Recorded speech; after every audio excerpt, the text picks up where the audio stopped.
Another thing I want to cover is what's called clipping in solar.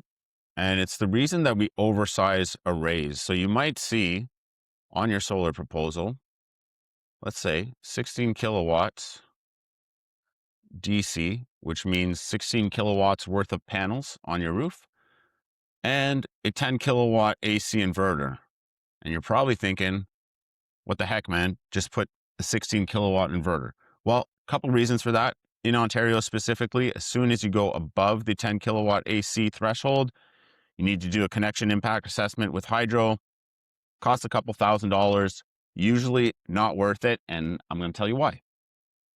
So let's say we've got 16 kilowatts DC of solar panels. This is the production curve, solar production curve. And let's say this system specifically is, we're just going to do a 1-to-1. So 10 kilowatt DC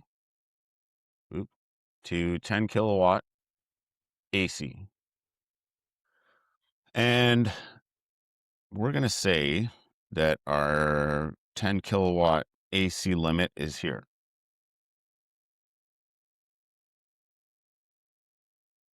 So during the morning, we're ramping up slowly, coming up until we're hitting our max AC output.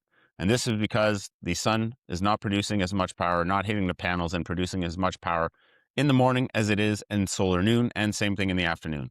So we're just barely hitting the inverter limit here. Now, if we were to do this example, 16 kilowatt DC and 10 kilowatt AC, I'll show you guys what that looks like and why it's important. I'm going to respect this line here. I'm going to try to make it nice and straight.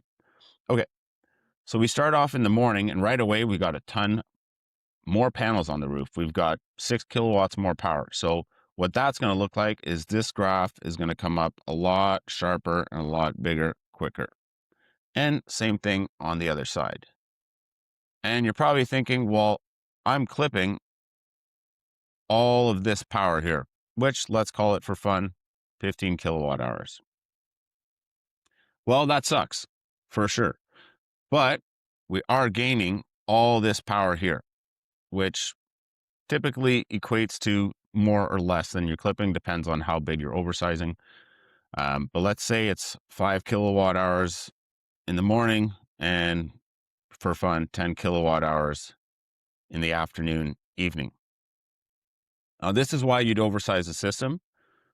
Total power production is still going to be a lot higher, even though you are losing some on the ideal days. That's another point here, that this is on an ideal day.